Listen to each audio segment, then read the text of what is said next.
años. Con las enfermedades en salud mental es la cuarta carga en relación a enfermedad. ¿Y cuál es el detalle? Que no ha reducido en 30 años. Nosotros observamos, por ejemplo, en esta gráfica, lo que son las patologías de trastorno mental, ¿ya? Por sexo y por edad del año 2019. Acá nosotros tenemos los rangos de edad y acá nosotros tenemos los trastornos, en este caso en salud mental. Empezamos con qué tipo de desorden. Los trastornos depresivos, ¿no? Son los más frecuentes, los trastornos en este caso también de ansiedad, ¿ya? Vamos a ver también que va de la mano con los porcentajes en relación a esquizofrenia. También tenemos los trastornos de lo que es el autismo, que también cada vez se está identificando más. Los trastornos en lo que son trastornos conductuales, los trastornos alimenticios, que también pertenecen a este grupo de patologías psiquiátricas, y los trastornos de déficit de atención e hiperactividad, ¿ya?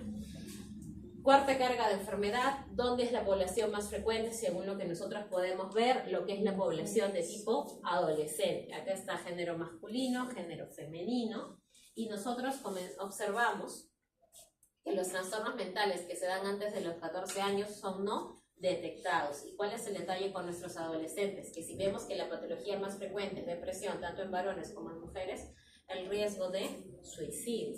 Por eso el tema de identificación y de igual manera el tema de manejo. Recordar que el medicamento solo no te va a hacer efecto, puede que genere cierta disminución de los síntomas, pero nosotros necesitamos, como se menciona, trabajar bastante en lo que es la parte psicoterapéutica, ¿ya? Y evitar, como se menciona, los riesgos de suicidio, especialmente en nuestro grupo poblacional adolescente.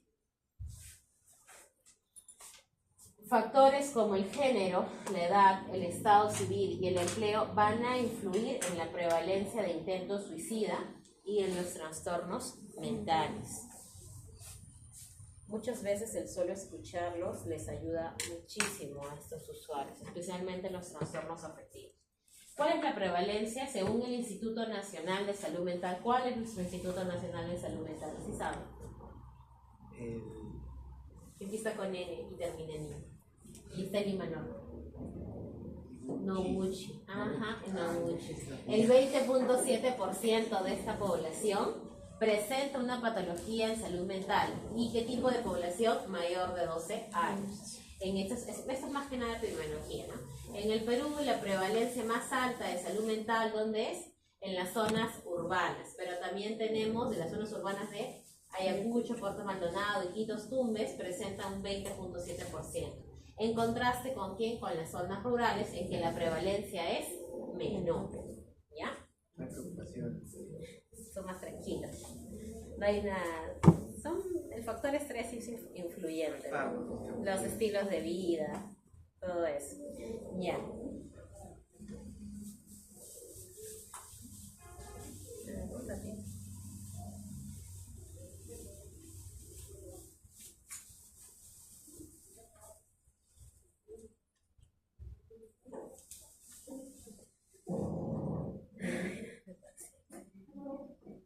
Disculpen un momento, por favor, voy a hacer una llamada.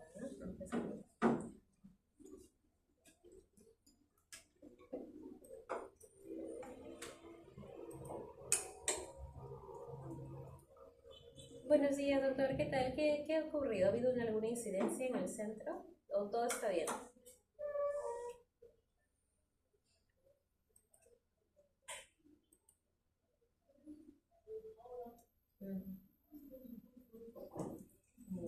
Ya.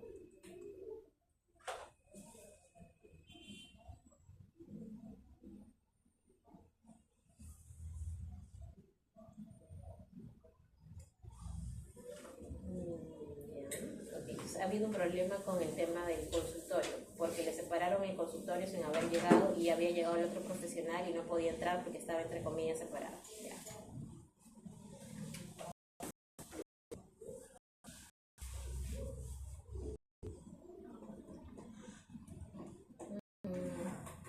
Hay un desorden ahí.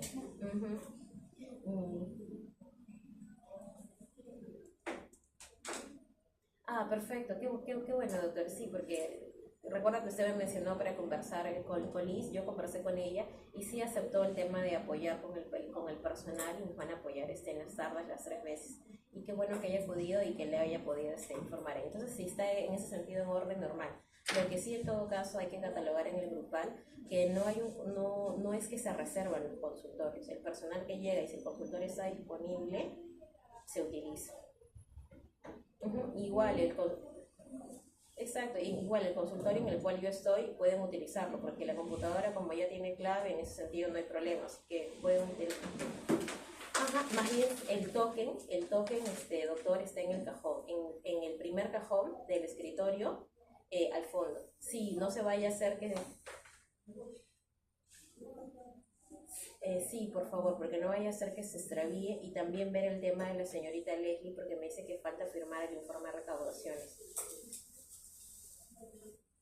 Sí, por favor, más bien ese sellito, si me lo puede dejar en un sobre en el cajón se lo agradecería porque no encuentro mi sello.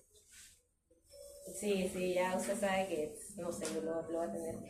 Por favor, lo deja ahí en el cajoncito. Me avisa.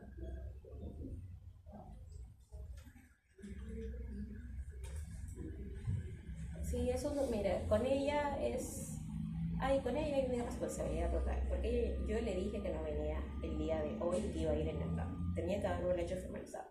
Entonces, ya mejor cuando estamos en persona, vemos ese tema, porque sí es hacer informes a último momento, sellar, buscar, eso es un embrollo. Pero ya eso ya lo vemos nosotros. ¿Está bien? Listo, no te preocupes. Gracias. Más bien no te olvides de dejarme el sello, por favor, porque en verdad no he traído no lo encuentro. Y va a ser hasta que lo encuentre. Gracias. Ok, nos vemos. Bien, entonces continuamos. Ya está resuelto ello. Listo. Entonces, ahora nosotros hablamos de epidemiología, en este caso de nuestro país. En Lima, el 24.5% de estos problemas reciben tratamiento, es bueno, es favorable. Y en otras regiones, como se dice el país, tenemos que el porcentaje es de 13.9 y 14.3. ¿Qué quiere decir? Que a nivel, en este caso, ciudad, urbano, tenemos nosotros mayor cantidad de acceso a tratamiento, mientras que a nivel regiones es todavía aún en proceso, ¿no? Factores que limitan de igual manera el tema de recursos humanos, el tema de la falta de medicamentos y lo que es la infraestructura, ¿no? El tema de que los profesionales acudamos a regiones para poder hacer lo que son las atenciones. Recordar que los hospitales comunitarios, si bien es cierto, se han dado en 2017, se está tratando de coberturar no solo ciudad, sino también regiones. Estabilizadores del ánimo. Dentro de lo que son los estabilizadores del ánimo, los fármacos, vamos a hablar netamente de lo que es el trastorno bipolar. Este es un trastorno psiquiátrico que va a cursar con qué tipo de episodios: manía, hipomanía, estados mixtos, depresión y periodos de eutimia. Es decir, que el ánimo está normal. El día de hoy estoy bien, estoy tranquilo, de acá a un par de semanas estoy súper activada, como les digo, no quiero hacer todo, quiero leer todas las 16 semanas, estoy apta. Y luego la etapa depresiva, no me quiero salir ni de la casa, ni de ningún lugar, ni nada. Todo me hace sentir mal. Entonces, esos cuadros, como se dice, son bastante volubles y tenemos una clasificación, como les decía, ¿no? Dentro de lo que es el trastorno bipolar, ustedes van a hablar de subclasificaciones y cada uno de estos tiene un F respectivo. Trastorno bipolar tipo 1, en la cual tenemos mínimo que un episodio maníaco. Trastorno bipolar tipo 2, en lo cual nosotros tenemos depresión mayor e hipomaníaco. Trastorno ciclotímico, van a haber síntomas tanto de hipomanía como de depresión, o sea, como que hay entre ambos. Trastornos bipolares específicos, ansiedad mixta, trastornos cíclicos rápidos, melancolía, psicótico atípico, catatónico. Trastornos bipolares no específicos, no tiene criterios de algunos diagnósticos y lo catalogamos por eso como no específico. Tiene algunos, pero no todos. Trastorno bipolar inducido por sustancias. ¿A qué se refiere bipolar inducido por sustancias? A que el usuario que ha consumido, sea alcohol, alucinógeno, sedante, hipnótico, y se encuentre con síntomas propiamente, aquí lo que vamos a encontrar más que nada en síntomas de intoxicación, de manía, o síntomas de abstinencia, ¿no? Que hay esa irritabilidad. Trastorno bipolar debido a afección médica. A estos son más que nada en relación a consecuencia de alguna patología que me pueda conllevar este problema. En el caso de los tipos de trastorno de bipolaridad, mi recomendación es que lo lean. Quédense con la definición que menciona aquí: trastorno psiquiátrico que cursa con episodios de manía, hipomanía y estados mixtos. ¿Por qué? Porque ustedes van a ver esta subclasificación, más que nada, cuando hagan su rotación en salud mental. Porque lo van a ver en directo con el paciente. Porque en ese momento van a tener que memorizar. Y en el caso clínico que se les va a catalogar, se les va a colocar síntomas generales para que puedan catalogar ¿qué? Impresión diagnóstica, trastorno bipolar. ¿Cuál es mi finalidad? El manejo clínico, ya, el manejo farmacológico. Difícilmente les voy a preguntar, por decirlo así, de manera detallada, qué tipo de bipolar es, no. Pero léanlo como un tema cultural, porque ustedes van a hacer su rotación. No sé exactamente en qué hospital, pero ahí sí lo van a ver con el propio paciente y se les va a quedar más. Porque cuando nosotros vemos la sintomatología clínica y leemos, queda mucho más acerca de la información que estar memorizando. Ahora, ¿qué es lo que ocurre? ¿O cuál es el neurotransmisor en este caso que va a representar lo que es el trastorno bipolar? Dopamina. ¿Neurotransmisor de qué tipo? Excitatorio. Acá hay una regularización del placer y recompensa y hay niveles, por lo tanto, elevados de este neurotransmisor. Hay niveles elevados de dopamina. Por eso es que va a generar ¿qué tipo de síntomas? De manía. Porque nuestro placer y recompensa va a estar súper alerta, por decirlo de esta forma. La dopamina, ¿dónde se sintetiza? A partir de lo que es el aminoácido tirosina. Nos habla de que esta dopamina va a seguir dos procesos: la conversión de tirosina en L-dopa y la conversión de L-dopa en dopamina. Ahora, dentro de lo que es este neurotransmisor que es liberado, que hasta la dopamina, sus receptores D1 y su receptor D2, ¿ya? Vamos a tener D1 y D5, ¿a dónde están acoplados? A las proteínas GS. ¿Qué tipo estimulan? La adenilato ciclasa. Esto genera aumentos del AMPC cíclico y tienen qué tipo de efecto habitualmente D1 y D5, excitatorio. ¿En qué neuronas? Postsináptica. Recordar que esta es la zona postsináptica y esta es la zona presináptica. D2, D3 y D4 también está acoplado a proteínas, pero no proteínas GS, sino proteínas GI. Aquí van a hacer que inhibición, inhiben la adenilato ciclasa y reduce en este caso los niveles de AMP cíclico. Van a tener efecto inhibitorio, donde en las postsinápticas. También van a estar presentes en las presinápticas, pero como autorreceptores para liberar ¿qué? La dopamina, para regular la liberación de dopamina.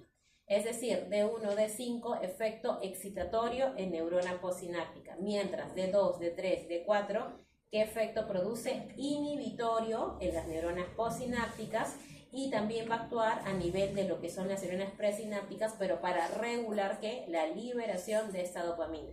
Y la dopamina, hemos visto de dónde va a venir, de la tirosina, exactamente. Entonces, esto de aquí, con parte farmacológica, sí tenemos que conocer.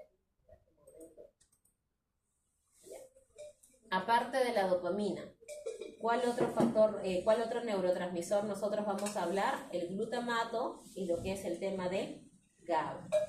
Glutamato también, neurotransmisor excitatorio del sistema nervioso central, tiene un papel de importancia en lo que es la plasticidad sináptica, la memoria y el aprendizaje y desarrollo neuronal.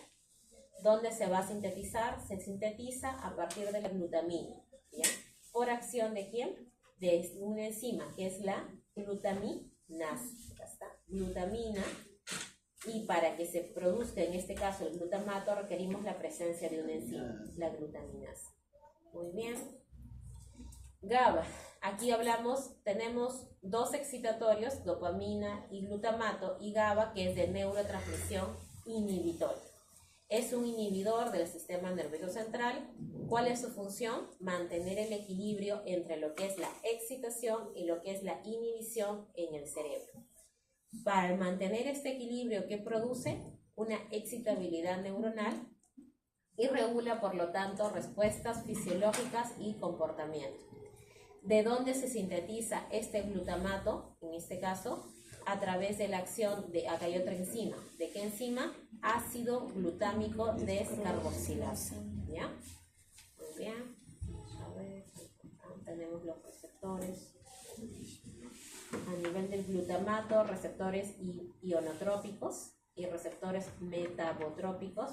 Y a nivel del GABA, receptores GABA A y los famosos receptores GABA B. ¿Ya?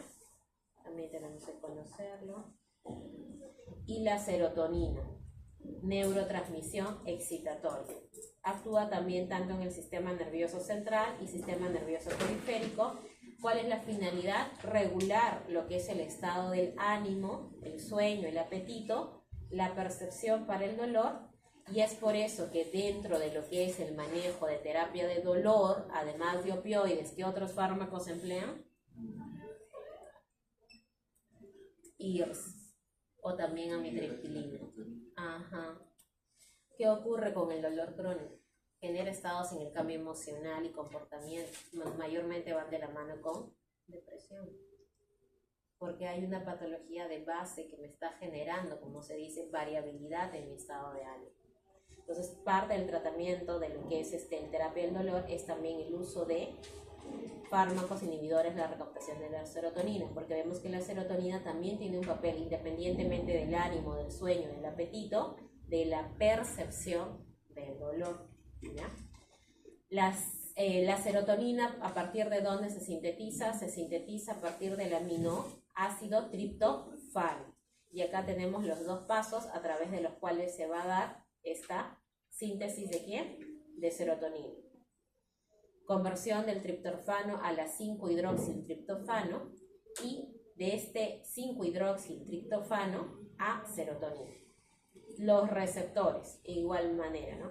Dentro de lo que son los receptores de erosoninas tenemos 7 receptores, desde el 5-HT1 hasta el 5-HT7. El 5-HT1, proteínas, se acopla a qué proteínas G1 y tiene efectos de inhibición.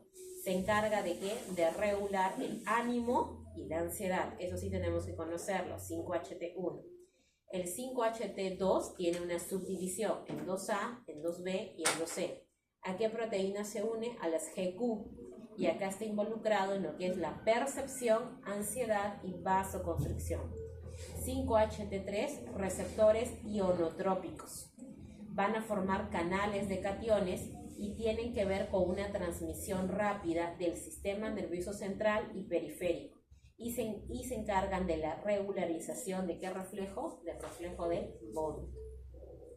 Y la familia del 5-HT4, 5, 6 y 7 tienen múltiples efectos. Por eso acá también te incluye qué tipo de motilidad, dónde van a actuar a nivel de movilidad gastrointestinal, pero van a encargarse de lo que es su modulación. Por eso la explicación también de uso de estos fármacos en qué tipo de patología digestiva, el famoso síndrome de intestino irritable. Por eso vemos que en el caso de serotonina no solo lo vamos a anclar en afectivos, sino también lo vemos en usos de otras patologías, ¿no? La regularización del sueño, la memoria y función cognitiva. Lámina 18, por favor, repasarla, estudiarla. ¿Qué es lo que yo necesito rescatar de esta lámina 18? Sus receptores. ¿Dónde voy a trabajar netamente salud mental? 5-HT1 y 5-HT2, principalmente 5-HT1. 5-HT3 es más que nada transmisión entre central, periférico y el reflejo, en este caso, nauseoso. 5-HT4, 5, 6, 7, motilidad gastrointestinal, sueño, memoria, función cognitiva. Eso explica por qué también algunos de nuestros adultos mayores les damos, como se menciona, lo que es el uso también de sertralina, ¿no? O fluoxetina. Muy bien. Ahora, acá nosotros vamos a hablar, ¿cuántos neurotransmisores hemos visto? Serotonina, GABA, dopamina, glutamato. De estos 4, ¿cuáles eran de tipo inhibitorio? El GABA. Los otros 3 eran de qué tipo? Excitatorio. Muy bien. acá nosotros vamos a hablar de los targets de lo que es el litio. Hablemos netamente de fármacos. El litio, ¿qué tipo de neurotransmisión promueve? GABAérgica, ¿ya? Entonces, acá tenemos el litio, es GABAérgico. Aumentan los niveles del GABA, ¿en qué líquido? Cerebroespinal. A nivel presináptico, por lo tanto, va a generar liberación del GABA. Y a nivel postsináptico, regula de forma positiva los receptores a lo que es el GABA-B, aperturando canales de potasio. Ahora, eso es en relación el litio y el GABA. ¿Qué ocurre con el litio? Inhibe la neurotransmisión de dopamina. ¿Qué es lo que ocurre acá? Se altera la funcionalidad de las subunidades GPCR e inhibe la neurotransmisión, bloquea la neurotransmisión de dopamina. Los episodios maníacos se han asociado con una hiperactividad dopaminérgica. Entonces, si los episodios maníacos hemos observado que hay presencia más bien de una mayor actividad de dopamina, ¿qué es lo que nosotros tenemos que hacer? Inhibir, disminuir en este caso la presencia de dopamina. Y eso lo hacemos a través de inhibiendo la neurotransmisión de la misma. Ese sería el efecto que el litio va a producir. Luego tenemos el litio regula negativamente a los receptores NMDA. Esta regularización NMDA es en receptores de glutamato, ¿ya? Generando lo que es un cierre y no entrada ni de sodio ni de calcio. El glutamato es un neurotransmisor excitatorio que está elevado en la manía. Entonces, a nivel de lo que es litio, ¿qué hace el litio en lo que es el manejo del tratamiento bipolar? ¿Qué es lo que quiere tratar más? Los episodios de manía. Por eso es el primer fármaco de uso de primera línea en episodios agudos de manía y episodios de presentación mixta. ¿Bajo qué neurotransmisor va a inhibir o actuar? Va a inhibir en este caso el glutamato y la dopamina. ¿Por qué inhibe el glutamato y la dopamina? Porque estos dos neurotransmisores me generan esos estados de hipermanía. Entonces, si yo bloqueo estos dos neurotransmisores o disminuyo o inhibo ello, voy a controlar esos episodios, voy a controlar esa conducta que tiene. Pero ¿qué tipo en este caso de neurotransmisor sí voy a mejorar? El GABA. Entonces ahí tenemos mecanismo de acción del litio, inhibir lo que es el tema del glutamato y la dopamina, y en este caso favorece lo que es la acción GABAérgica, ¿ya? Muy bien, entonces acá tenemos función de neuroprotección, reduce la excitabilidad neuronal, ya hemos visto a través de qué vías, y reduce, ¿qué más? La apoptosis, ¿ya? Apoptosis, y de igual manera, ¿dónde va a actuar? Lo que es la autofagia. La autofagia consiste en eliminar obviamente aquel material celular dañado o proteínas tóxicas. Eso ayuda a mejorar ¿qué? Nuestra salud neuronal y evita la acumulación de proteínas propiamente anormales. En el caso de reducir la apoptosis, disminuye la apoptosis. En este caso la apoptosis sabemos nosotros que es la muerte programada de la célula, y esto protege a las neuronas de la degeneración propiamente de las mismas. Al proteger a las neuronas de degeneración ayuda a prevenir estos episodios, tanto de manía como de depresión. Reducción de la excitabilidad neuronal. El litio previene la hiperactividad que se produce en los episodios de manía, manteniendo ¿qué? Estados de ánimo equilibrados. Y neuroprotección, ¿por qué? Porque asegura que las neuronas puedan ser más resistentes ¿a qué? Al daño. Y eso genera estabilidad a largo plazo. Entonces ahí tenemos 4 motivos por los cuales el litio es nuestra primera línea. Ahora, acá también tenemos otros fármacos, que en este caso tenemos anticonvulsivantes, ¿ya? Dentro de estos anticonvulsivantes nosotros mencionamos a 2 fármacos, que era el valproato y lo que era la carbamazepina. Y aquí está, y la lamotrigina. Anticonvulsivantes, valproato, lamotrigina, carbamazepina. Justo están los 3. ¿Cuál es el mecanismo de acción de estos 3 fármacos? Aumenta la concentración del GABA en el cerebro, suprimiendo la excitación clínica neuronal mediante ¿qué? ¿Cómo suprime esta excitación clínica neuronal? Y por eso te pone estos canales, inhibiendo los canales sodio-voltaje dependientes.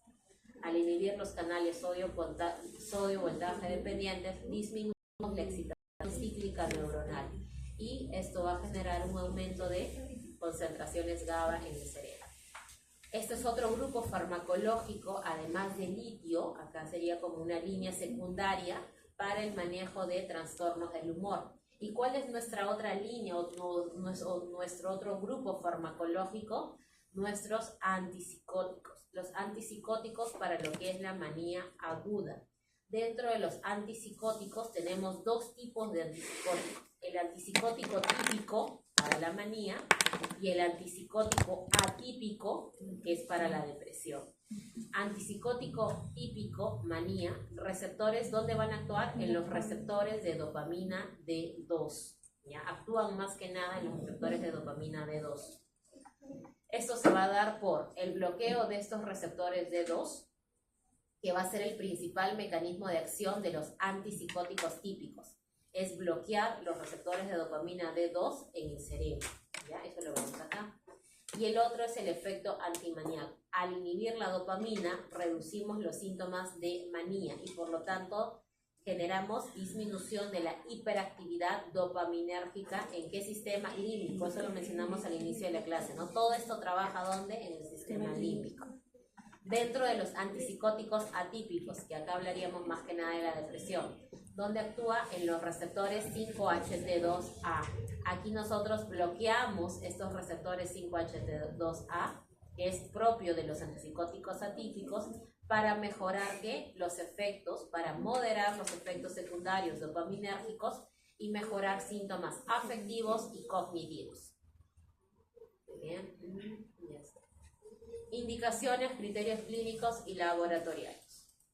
Acá nosotros vemos el tema del diagnóstico, cómo nosotros diagnosticamos un episodio maníaco, un episodio de hipomanía de igual manera. Los episodios hipomaníacos van a ser frecuentes en el trastorno bipolar, aunque no necesariamente en el diagnóstico. ¿Para qué nos sirve ello? Más que nada por el tiempo de enfermedad, ¿no? Un episodio maníaco, hay un ánimo irritable, súper elevado, aumento de la energía, de la actividad. ¿Por cuánto tiempo? Una semana. Durante casi todo el día está enérgico. Y no solamente un día, todos los días de esa semana. ¿Ya? Ideas de grandiosidad, autoestima exagerada, es lo máximo. No hay nadie como él o como ella. ¿Ya? Y mientras que en los episodios hipomaníacos vemos de igual manera el ánimo anormal, está elevado, irritable, hay aumento de la actividad, energía, 4 días consecutivos, todo el día y todos los días. Pero también hay la presencia de estos otros síntomas, ¿no? Son verborreicos, se distraen con facilidad, hay agitación a nivel psicomotriz, no tienen miedo en relación a lo que es el peligro. Lo que varía entre el maníaco y el hipomaníaco es el tiempo. El episodio maníaco dura una semana completa. El hipomaníaco estamos hablando de 4 días. Una vez que nosotros hacemos el diagnóstico de trastorno de hiperlateralidad, ¿en qué consiste el diagnóstico? Netamente criterios clínicos. Los criterios clínicos son los que hemos observado en la presente lámina, ¿ya? Hablamos nosotros de lo que es el tratamiento. Acá tenemos síntomas de un episodio maníaco y síntomas de un episodio depresivo. Trastornos bipolares del niño y trastorno bipolar del adolescente. Igual, características clínicas más que nada. Acá nosotros hablamos de los test, ¿verdad?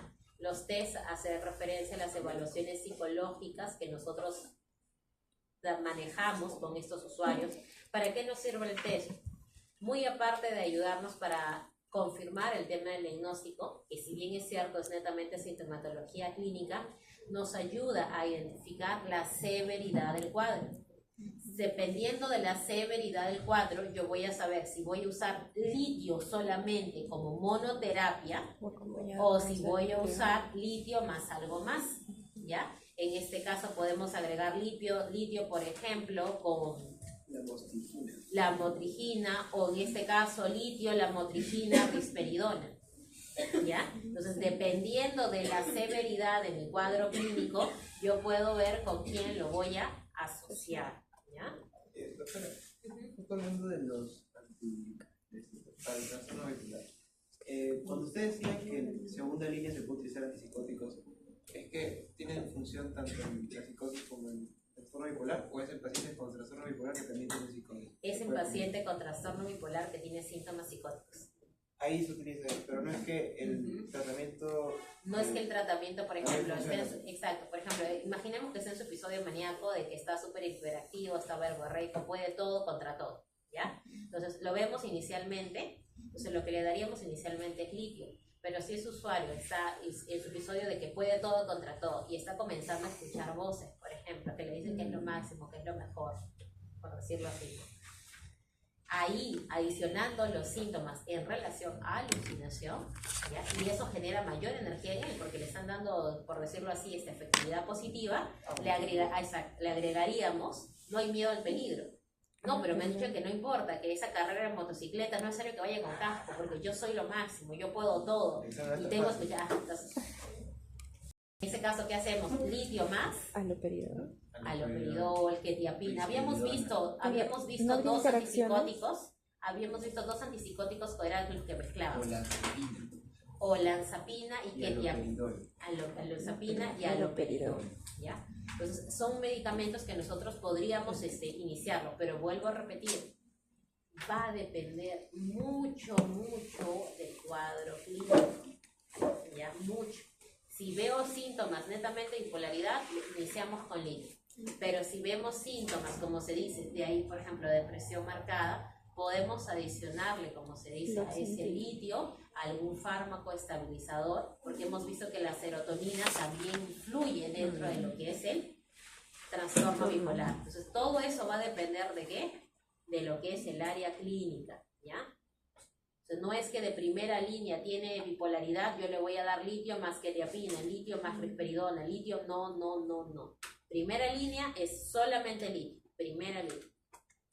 Ya si no responde, asociamos litio más lamotrigina, litio más valproato. ¿Cuál es la finalidad de ello? Favorecer la respuesta terapéutica.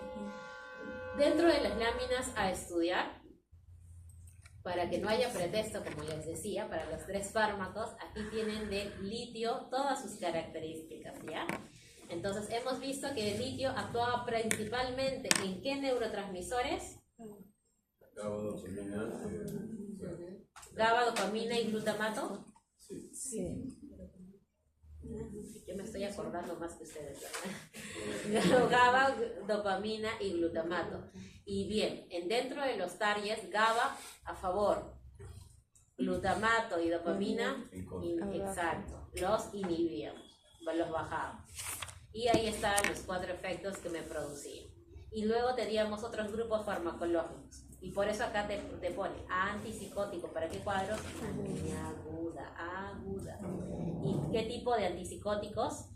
Los típicos. Y por eso ahí viene la respuesta que mencionaste hace un momento. ¿Qué le damos? Aloperidol, porque es los típicos. Mientras que si es un antipsicótico, pero está en estado de depresión, bipolar con depresión, antipsicóticos ¿de qué tipo? Atípicos. ¿Ya? Ahí entra lo que es la risperidona, la olanzapina, la ketiapina y anticonvulsivantes. Muy bien. Ya, de litio. Aparte de ello, aparte de su mecanismo de acción, ¿ya? ¿Qué más necesito saber? ¿La farmacocinética me sirve? Sí. Ya. ¿Tiene eliminación? En este caso renal sí tiene, pero ¿qué dice acá? No se metaboliza y se elimina por los riñones. Es decir, en este caso el litio no pasa por el tema de lo que es el metabolismo a nivel de lo que es el cuerpo. Y mayormente se elimina a través de la vía renal en un 95%. El 4, el 5% es dolor. Otro detalle con el litio es que sí pasa la barrera hematoencefálica, ¿ya? O sea, eso es bueno. ¿Por qué? Porque si pasa esa barrera hematoencefálica va a poder llegar, va a poder ver una buena distribución a nivel de justamente, ¿ya? ¿Cuál es el mecanismo de acción? Mejorar la plasticidad neuronal y regular la liberación de neurotransmisores. Acá nos hablan de a nivel de la potencia, el modo de acción, su inicio, su efecto. ¿Cuándo comienza a hacer efecto? cuando alcanza concentraciones plasmáticas de 2 hasta 4 horas de haber tomado la dosis inicial. Ahora, de este litio, lo que yo necesito manejar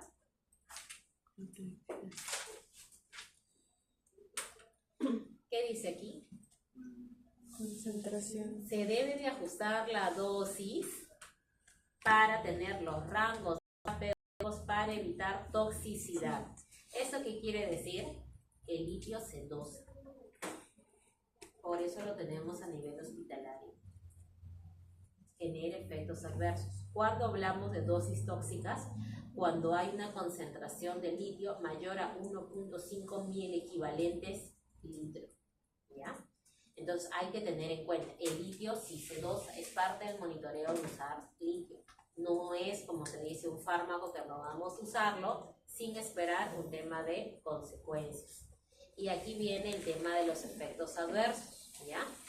El litio nos genera en el sistema nervioso central lo que son los temblores posturales en lo que son las manos, ataxias o dificultades en el habla, pero cuando, ¿qué dice acá?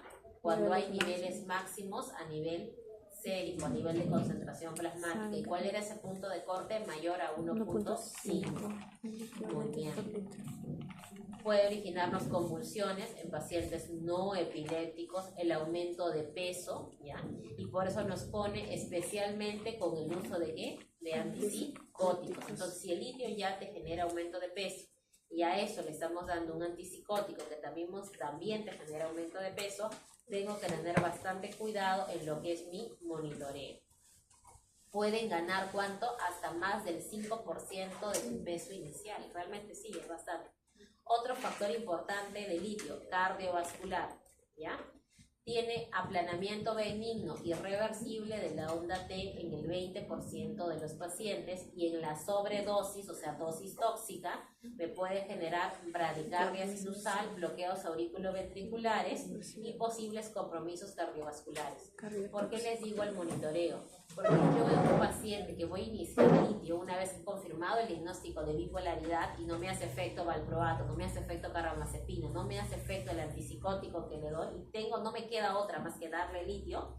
Tengo que tomarle, 1, su examen físico, ver el tema de su peso y 2, tomarle un electrocardiograma de base.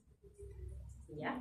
Entonces, ¿para qué me sirve tomar un electrocardiograma de base? Para ver que él no tenga una patología cardíaca.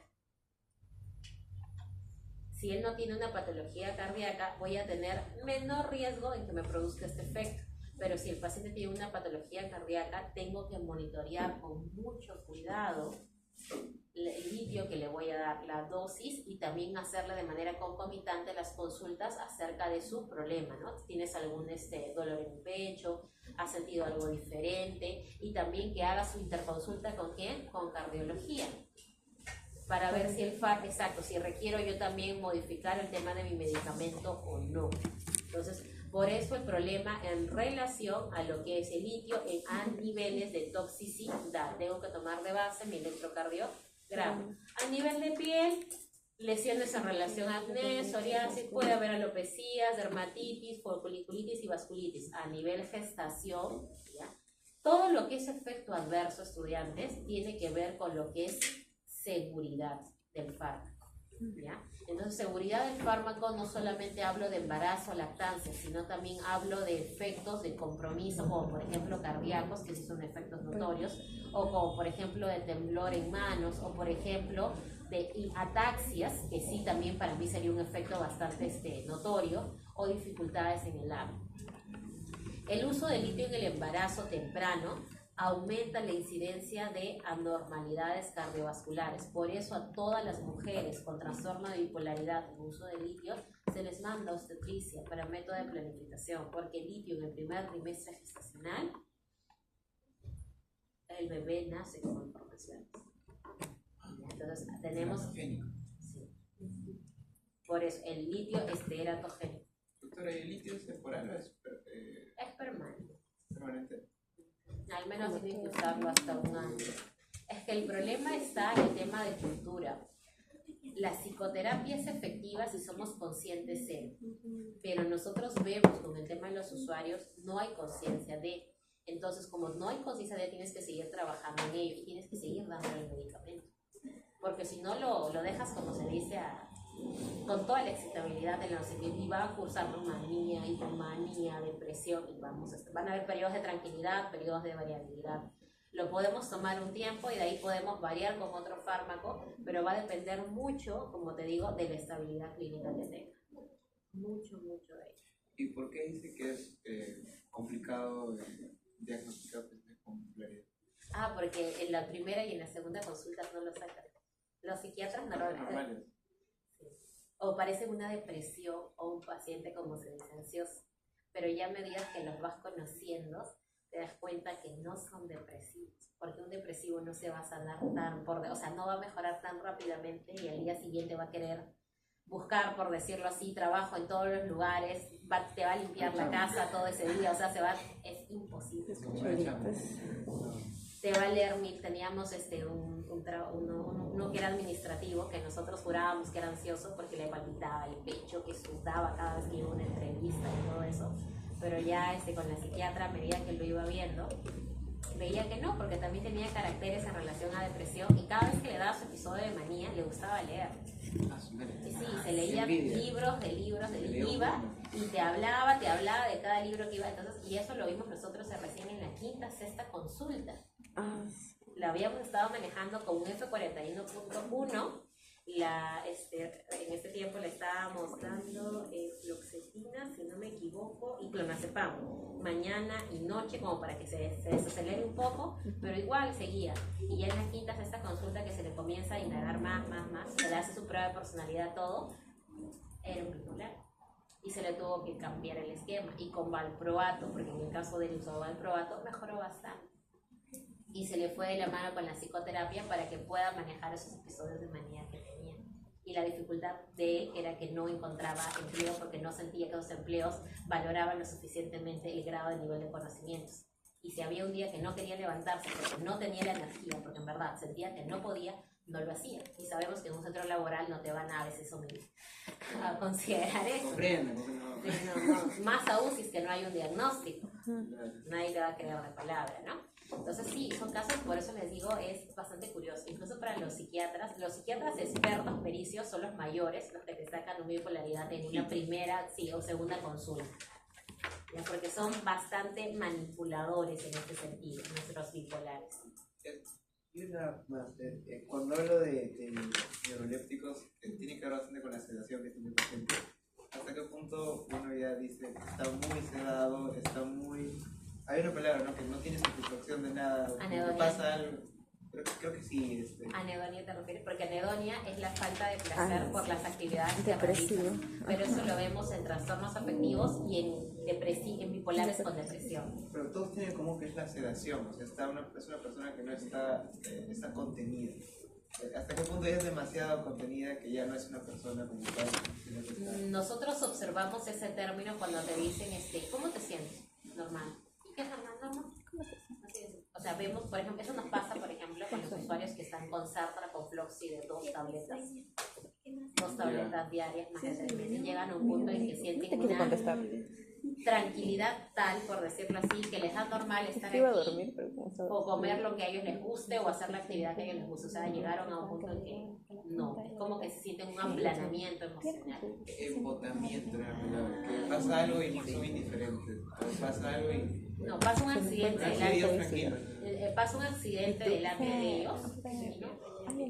Pasó un accidente de tránsito y ha pasado. Pasó un accidente de tránsito, una usuaria presenció un accidente automovilístico y todos estaban gritando y ella.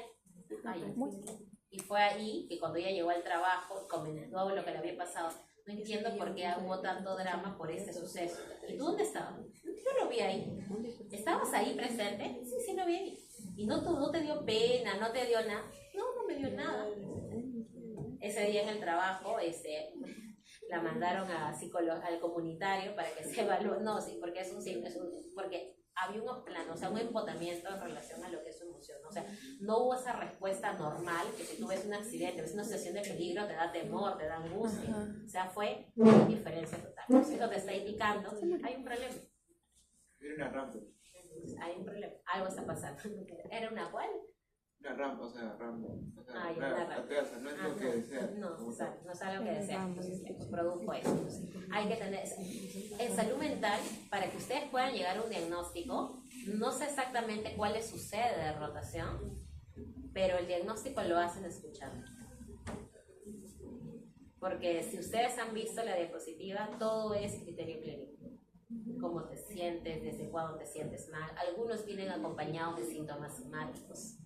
Y si no sabemos escuchar bien, no vamos a poder dar un buen medicamento y le vamos a dar fluoxetina a todo, le vamos a dar fluoxetina, a todo le vamos a dar sertralina, ¿ya? Y no es lo ideal, porque hay un grupo de fármacos para que podamos dar. Y cuando hablemos de problemas de sueño, estudiantes, no todo problema de sueño por piedad se resuelve con clonazepam de 2 miligramos o de 0,5. Han visto una tabla de clasificación, no benzodiazepínicos. ¿Quién está? Solpidem. El Solpidem existe y lo dan por el Estado. Entonces, antes de que inicien una inducción de sueño, por favor recuerden al Solpidem de 10 miligramos en tabletas, porque el problema de clonazepam, y más aún si no preguntamos desde cuándo no duermes o qué condiciones te generan problemas de sueño, podemos generar una iatrogenia en el sentido de enganchar a un paciente con este medicamento que es clonazepam y luego es difícil quitar. ¿Ya? Por favor. Entonces, regresando a embarazo, el litio no debe de usarse en gestantes de primer trimestre. Por lo tanto, paciente femenina que esté con trastorno de bipolaridad va de la mano con método de planificación por este alto riesgo. ¿Ya? Una de las malformaciones más destacadas es la malformación de Eister. La formación de Eister se da cuando se expone, en este caso, al feto durante el primer trimestre gestacional. Entonces, lo que yo necesito conocer de seguridad de litio es no en gestantes. ¿Qué más? Necesito conocer problemas cardíacos, especialmente en riesgos de ¿qué? De toxicidad. Yo tengo que hacer un monitoreo en sangre de litio, sí. ¿De cuánto no me debo de exceder? De 1.5 miliequivalentes litro. ¿Esos datos los debo de conocer? Sí. Monitoreo. Por eso acá te dice contraindicaciones. ¿Cuál es el monitoreo que nosotros hacemos en litio? Monitoreo en relación a lo que es el calcio sérico, electrolíticos, tiroides, función renal y nivel sérico de litio. Entonces, si se les pregunta en la evaluación, ¿qué incluye el monitoreo de litio? Tienen la respuesta completa ahí. ¿Por qué habíamos visto nosotros? Yo, ¿por qué tengo que evaluar la función renal en litio? Porque el 95% de litio se eliminaba, ¿por qué vía? Renal. Entonces, sí necesito saber si mi riñón funciona bien. Muy bien.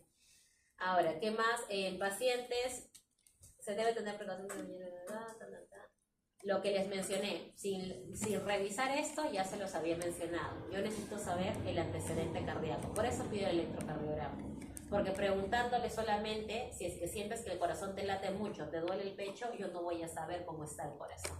Y hay un electrocardiograma, lo encontramos en todo hospital. Entonces, es importante el antecedente de arritmias o enfermedad coronaria en el uso de litio. Y lo otro, interacción medicamentosa. ¿Qué ocurre? ¿Con quién no debo mezclarlo? Diuréticos y acídicos, porque te aumenta el nivel de litio y eso me va a generar riesgos de toxicidad, porque voy a continuar recirculando, ¿no? Mi litio va a continuar recirculando. ¿Con qué otro medicamento más no lo debo de mezclar? Con los diuréticos ahorradores de potasio, ¿ya? ¿Cuál es un diurético ahorrador de potasio? Espiro. Exacto, espironolactona. Y también lo van a ver cuando hagan ICC. Diurético SASA. Exacto, muy bien. Entonces, hay 3 diuréticos con los cuales debo tener cuidado con el litio. El ASA, el ahorrador de potasio y tiacídico. Pero de estos 3, ¿con cuál me genera más peligro? Tiacídico. Tiacídico. De igual manera, ¿con quién tengo que tener también cuidado? Con lo que son los AINES, porque un paciente con litio puede dolerle la cabeza, sí. Puede tener una contusión en la rodilla, sí. Puede tener una artrosis también. Voy a usar un AINE, de hecho. Entonces, ¿Cuál es el problema del litio con lo que es los AINES? Que facilitan la resorción tubular proximal renal de litio. Por lo tanto, también me va a conllevar ¿a qué? A que se mantenga todavía mi litio, como se dice, se limite el tema de su excreción. Entonces, AINES y litio, tener cuidado por el factor renal. Muy bien, ahora sigamos. Valproato. Del valproato de igual manera era del grupo de los anticonvulsivantes, también atravesaba la barrera hematoencefálica, eso nos ayuda bastante, ¿ya? Donde trabajaba a nivel de los canales de sodio, voltaje, a nivel de los canales de sodio de voltaje. Muy bien, y también que nos dice el valproato podemos usarlo de la mano ¿con quién? Con la lamotrigina, pero con la lamotrigina dosis baja y de ahí ir aumentando la escala según corresponda. El litio no tenía metabolismo hepático, pero el valproato sí tiene metabolismo hepático. Muy bien, eso también es importante. Y se excreta de igual manera, vamos a través de lo que es la vía renal entre un 30 a 50% y un 3% de litio, de valproato se elimina de manera intacta. Acá nosotros vemos dónde lo usamos, el valproato, manía aguda, bipolaridad, como anticonvulsivante, que va a haber un seminario también de anticonvulsivante, así que ahí también nuevamente lo vamos a escuchar. Valproato gestación, contraindicado, no se da, genera nuevamente dentro de lo que es el producto, en este caso el feto, daño a nivel del neurodesarrollo y daño físico. Por lo tanto, bipolaridad, la mujer en este caso tiene que usar obligatoriamente método, porque los fármacos que recibe van a generar riesgo, ¿ya? Eso es algo que también se les dice a las mujeres que tienen bipolaridad, el uso de método, porque sí ha pasado. Tenemos usuarios que sí, una de ellas tuvo una pequeña, bueno, ya no tiene 8 años, ya debe tener ya sus 10 años, y tuvo un trastorno de neurodesarrollo. La niñita tiene problemas conductuales, se irrita con facilidad, es agresiva, tiene retraso en el desarrollo del habla y tiene también un grado de RM. ¿Grado de qué? De retardo mental, RM. Y la mamá solamente refiere, como se dice, de que no sabía que estaba embarazada y recién se dio cuenta ya al 4.er mes cuando ya había tomado el medicamento ya bastante tiempo, ¿no? Entonces, si podemos prevenir algo, tenemos que informar completo, porque luego las consecuencias son muy complicadas. Sistema nervioso central, efectos, sedación, somnolencia, ataxias, temblor, convulsiones, raramente. Dermatológicas, de igual manera, erupciones, síndrome de Stevens-Johnson, necrólisis epidérmica, gastrointestinales, estreñimiento, hepatotoxicidad, náuseas. En la lactancia, el valproato se excreta, pero de forma escasa, alcanza concentraciones de 1 al 10% a nivel materno. Ya está. ¿Cuál es el problema con el valproato? Antecedente de síndrome en Stevens-Johnson o necrólisis epidermal tóxica cuando se asocia con la motricidad. Como a bajas dosis, no a dosis completa. ¿Por qué? Porque quieres evitar esto. ¿Y dónde no debes de darlo el valproato? ¿Dónde debes de tener cuidado? Insuficiencias hepáticas. ¿Por qué? Porque sí tiene metabolismo hepático. ¿Ya? Muy bien. La lamotrigina, de igual manera, anticonvulsivante, bipolaridad, se debe, vuelvo a repetir, titular. Acá está. ¿Por qué se titula? Por el riesgo al síndrome Stevens-Johnson. Teratogénico y arritmias, esa litio, como en este caso Stevens-Johnson, esa lamotrigina. Depende mucho de la dosis empleada. El metabolismo de la lamotrigina, el metabolismo de igual manera hepático, se elimina a través de lo que es la vía renal, tiene buena tolerancia, muy bien. Acá tenemos de igual manera los efectos adversos, también te genera leucopenia, trombocitopenia, anemia plástica, muy bien, pancitopenia, la baja de las 3 series, ¿ya? Acá está el síndrome de Stevens-Johnson, embarazo, categoría C, ¿ya? Nuevamente, cera, riesgo-beneficio. Se debe evaluar el riesgo de no tratar la epilepsia o el trastorno bipolar y las consecuencias que pueda traer al feto.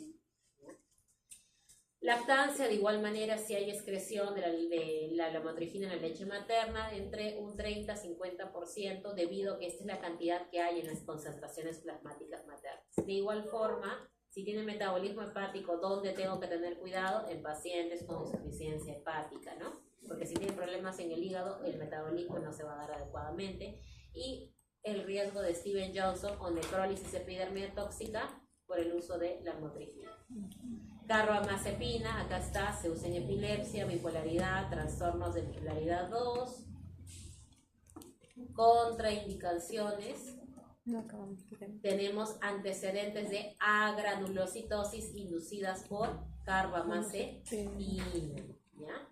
Inducidas por carbamazepina, agranulocitosis. Es un efecto adverso en este caso, es de lo que es la carbamazepina. Acá está, ¿no? Anemia plástica, disminución del recuento, neutropenias, trombocitopenias, somnolencia, sedación, temblor, visión borrosa, náuseas, dolor abdominal, vómitos, embarazo categoría D, volvemos a repetir, no se da a nivel, como se dice, de gestación, y en lactancia, de igual manera también se excreta.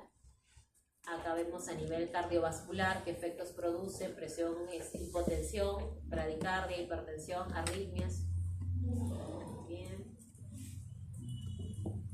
El de acá no lo tenemos.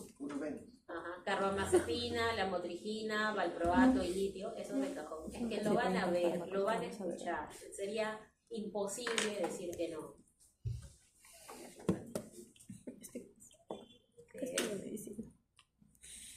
Son los puntos clave. Sí, ahora les voy a dar los puntos clave. Falta media hora.